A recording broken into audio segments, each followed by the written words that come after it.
जिसमें उबाल हो ऐसा खून चाहिए, जिसमें उबाल हो ऐसा खून चाहिए, जीत की खातिर ऐसा जुनून चाहिए। ये आसमां भी आएगा जमीन पर, ये आसमां भी आएगा जमीन पर, बस इरादों में ऐसी गूंज होना चाहिए। जय हिंद प्यारे बच्चों, स्वागत है आप सभी का उत्कृष्ट डिफेंस एकेडमी के इस यूट्यूब चैनल पे।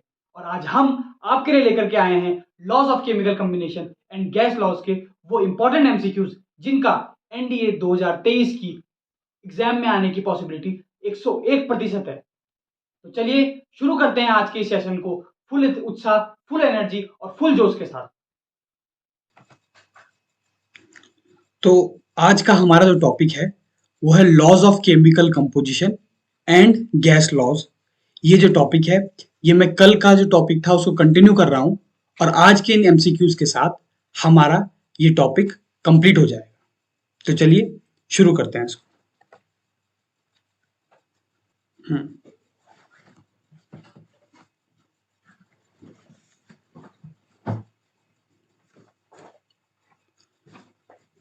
Let me check this.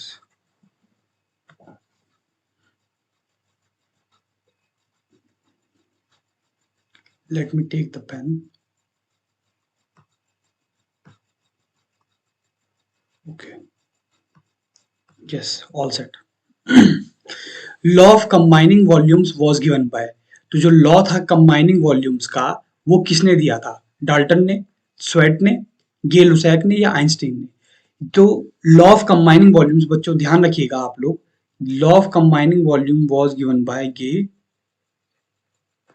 लुसैक। Okay, तो हमारा इसका आंसर सी होगा।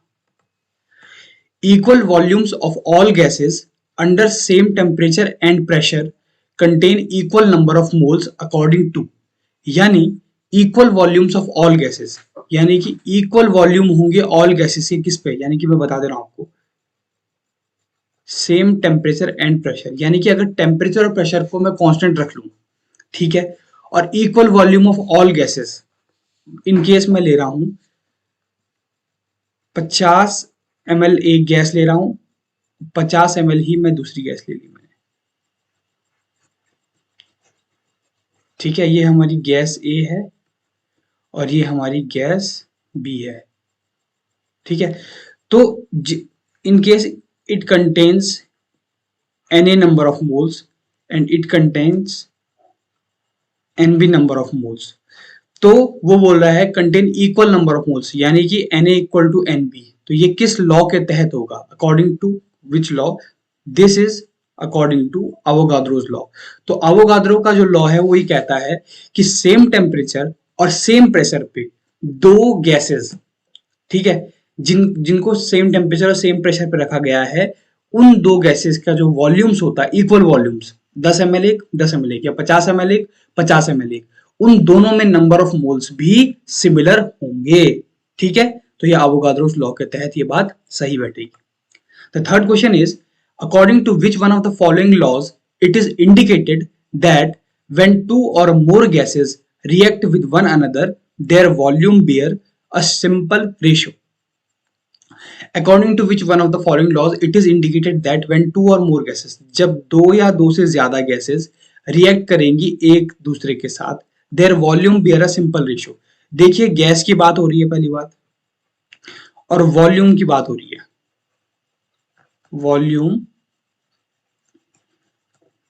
ठीक है, वॉल्यूम की बात हो रही है इन अ सिंपल रेशियो। तो इस केस में हम लोग सीधा लॉ ऑफ मास सेक्शन नहीं, लॉ ऑफ मल्टीपल प्रोपोर्शन भी नहीं, रेसिप्रोकल प्रोपोर्शन भी नहीं होगा, लॉ ऑफ कंबाइनिंग वॉल्यूम्स। तो लॉ ऑफ कंबाइनिंग वॉल्यूम्स इसका आंसर होगा। Okay, the fourth question is, real gas will approach the behaviour of ideal gas at, यानी कि जो रियल गैस है वो अप्रोच करेगी बिहेवियर ऑफ आइडल गैस कब? Low temperature and high pressure, high temperature and low pressure, low temperature and low pressure, या high temperature and high pressure. तो real gas ideal gas की तरह behave करती है हाई टेम्परेचर और low pressure पे। ये चीज याद रखनी है हमें कि हाई टेम्परेचर और लो प्रेशर पे एक रियल गैस आइडल गैस की तरह बिहेव करेगी। Fifth question is, pressure of a gas increases due to increase of its temperature because at higher temperature, यानी कि प्रेशर ऑफ अ गैस, किसी gas का प्रेशर इंक्रीज हो जाता है due to increase of its temperature, यानी कि सीधी बात वो ये बोल रहा है कि if I will increase the temperature the pressure of the gas will increase because at higher temperature, क्योंकि हायर टेम्परेचर पे क्या होता है, gas molecules repel each other, potential energy of the gas molecule is higher, kinetic energies of the gas molecules are higher, gas molecules attract each other।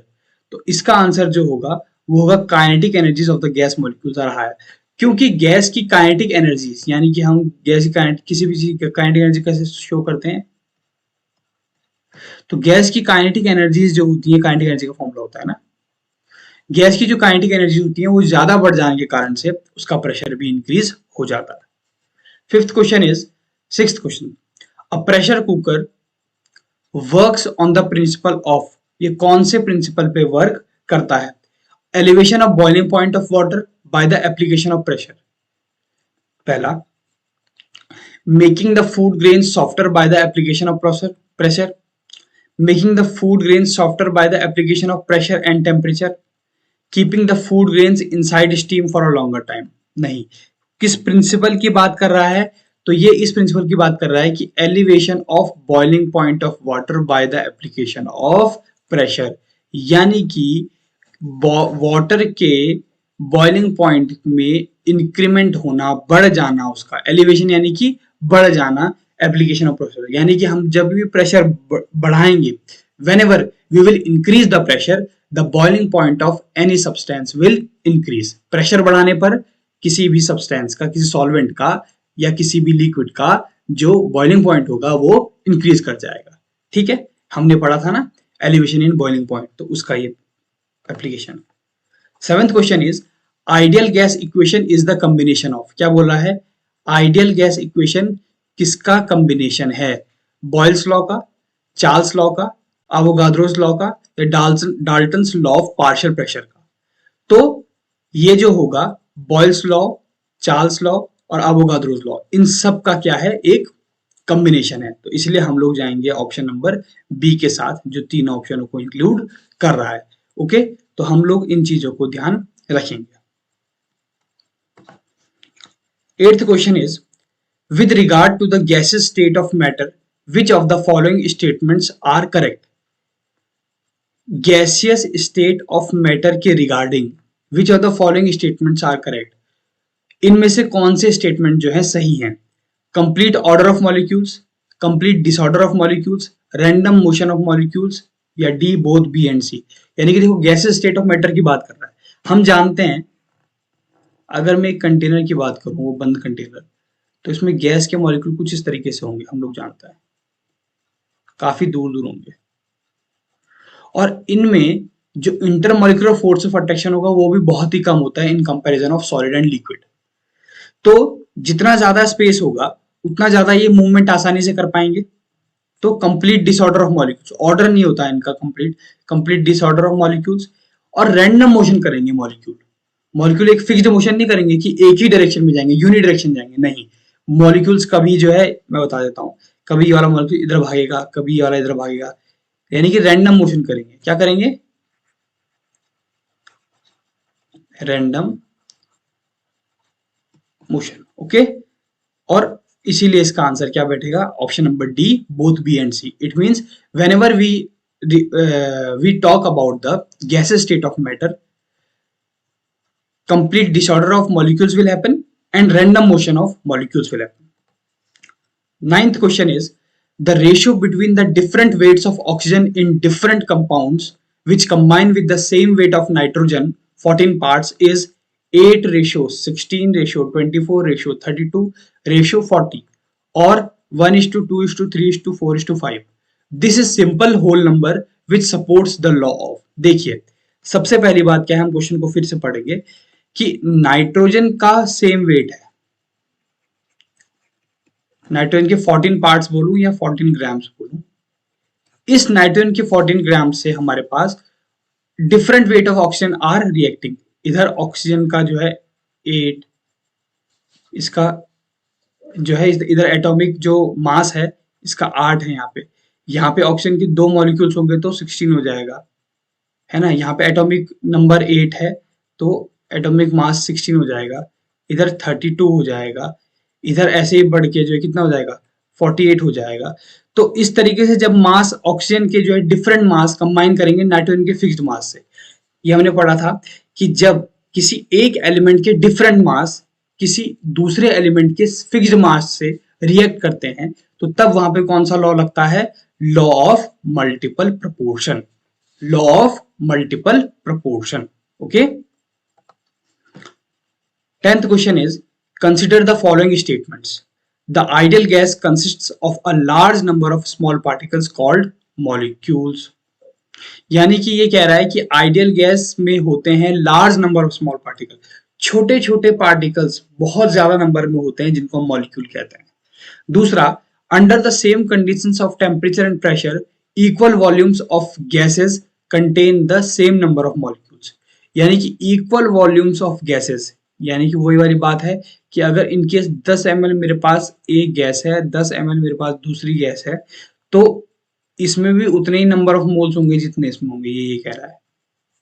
The third statement is, volume of a definite quantity of gas at constant pressure is directly proportional to absolute temperature. यानी कि volume of a definite quantity of gas, किसी definite quantity gas की definite quantity का जो volume होगा constant pressure पे वो directly proportional होगा एब्सोल्यूट टेम्परेचर पे। ठीक है, तो इसका आंसर बैठेगा ऑप्शन नंबर बी, ओनली 2। ये भी हम हर बार के लिए सही नहीं है और इनको मॉलिक्यूल्स नहीं कहते हैं। तो under the same conditions of temperature and pressure equal volumes of gases contain the same number of molecules. ये हमने कौन सा लॉ यहाँ पे जो है प्रूव हो रहा है इस बात से, Avogadro's law. Okay, number of moles की बात करता है। 11th question is, ideal gas equation is, simple question है, आइडियल गैस की इक्वेशन है PV equal to NRT, V upon RT equal to P, P equal to RT या V equal to RT. सीधा है, PV equal to NRT is gaseous ideal gas equation. ठीक है, PV equal to NRT is ideal gas equation. 12th question is, if 2.0 gram of the hydrogen reacts, क्या बोल रहा है, 2 gram hydrogen की react करेंगे 16 ग्राम ऑफ ऑक्सीजन से to form 18 gram of water, which of the following laws is applicable. Simple बात है, बताया तो आपको, H2, ठीक है, 2 gram of hydrogen will react oxygen से रिएक्ट करेगा to form 18 gram of water, यानी कि इसका कितना ग्राम है 2 ग्राम, इसका कितना ग्राम है 16 ग्राम, ये 18 ग्राम दे रहा है। तो कौन सा लॉ एप्लीकेबल होगा, law of conservation of mass, law of constant compositions, law of multiple proportions या लॉ ऑफ रेसिप्रोकल प्रोपोर्शन। देखो 2 + 16 करेंगे तो 18 होगा, इधर ये भी कितना होगा 18 होगा। तो law of conservation of mass, यानी कि total mass of reactants is equal to total mass of product, इसलिए law of conservation of mass will applied here. Okay, the 13th question is, the volume of any gas at STP is, यानी कि किसी भी गैस का volume STP पे, STP means standard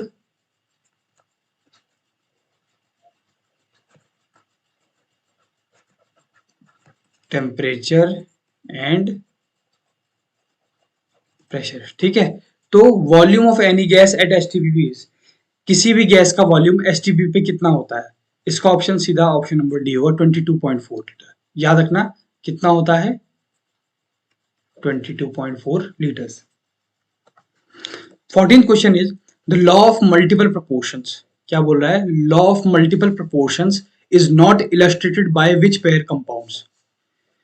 तो law of multiple proportion is not illustrated by, इनमें से किन पेयर के, इनमें से कौन से पेयर ऐसे हैं, 4 पेयर्स दिए हैं ना, इनमें से कौन सा पेयर ऐसा है जो लॉ ऑफ मल्टीपल प्रोपोर्शन को जो है जिसमें law of multiple proportion applied नहीं हुआ है, या इनमें से कौन से पेयर्स ऐसे हैं जो लॉ ऑफ मल्टीपल प्रोपोर्शन को इलस्ट्रेट नहीं करते हैं। CO and CO2, CuO and Cu2O, CO2 and H2CO3, SO2 and SO3। मैं आप लोगों को एक चीज बताना चाहता हूँ, जैसे CuO है और यहाँ दे रखा है CO2, तो इन दोनों में मेजर डिफरेंस क्या है? अगर इसमें मैं ऑक्सीडेशन स्टेट निकालू कॉपर की तो कितनी हो जाएगी? +2, ठीक है। और इन दिस केस ऑक्सीजन की अगर मैं कॉपर की अगर मैं ऑक्सीडेशन स्टेट निकालूं तो ये हो जाएगी +1, ठीक है। तो यानी कि ये कौन सा है? हमने पढ़ा था कि जो लोएस्ट होता है इसे बोलेंगे हम क्यूपरस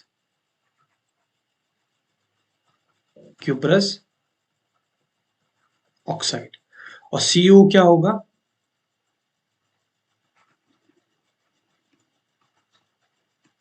क्यूप्रिक ऑक्साइड। तो जो लोअर ऑक्साइड होता है उसे क्यूप्रस बोलते हैं, जो हायर ऑक्सीडेशन स्टेट होती है उसे क्यूप्रिक बोलते हैं। CO and CO2 carbon monoxide and carbon dioxide, CO and CO2 cupric oxide, cuprous oxide, carbon dioxide and carbonic acid, SO2 and SO3 यानी कि sulphur dioxide and sulphur trioxide. तो law of multiple proportion is not illustrated by, देखो जहां पे देखो carbon है इसका मतलब ये इलस्ट्रेट करेगा, CO एंड CO2 ये भी इलस्ट्रेट करेगा, CO2 and H2CO3, SO2 and SO3 दोनों सल्फर हैं तो ये भी इलस्ट्रेट करेगा। लेकिन इन दोनों में अलग अलग आ रहे हैं हमारे पास, किस में? CO2 and H2CO3। इस वजह से जो 14th है उसका आंसर हमारा C होगा कि CO2 and H2CO3 will not illustrate the law of multiple proportions। 15th question, which of the following is the best example? Which of the following is the best example of the law of conservation of mass? इनमें से कौन सा एक best example होगा law of conservation of मास का? When 12 gram of carbon is heated in vacuum, there is no change in mass. Weight of platinum wire is the same before and after heating.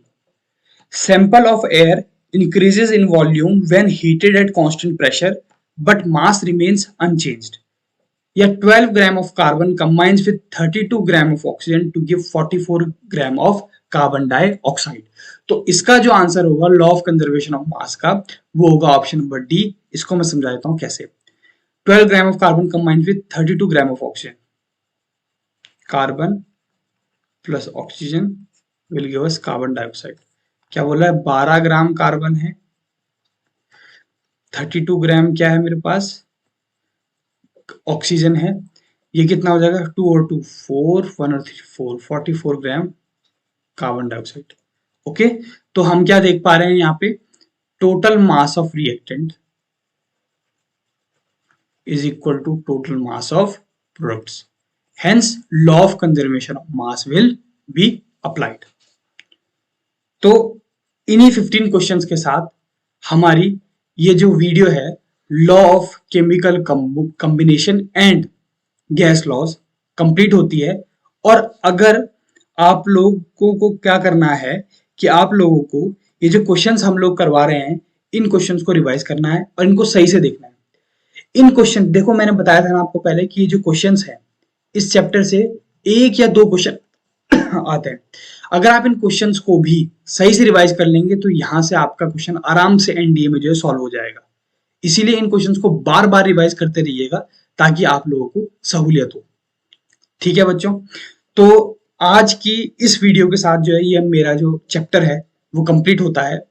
अब मिलते हैं आपसे कल नई video के साथ, नए चैप्टर के साथ, नए जोश के साथ। तब तक आप लोग स्वस्थ रहें, मस्त रहें और सबसे जरूरी पढ़ाई करते रहें।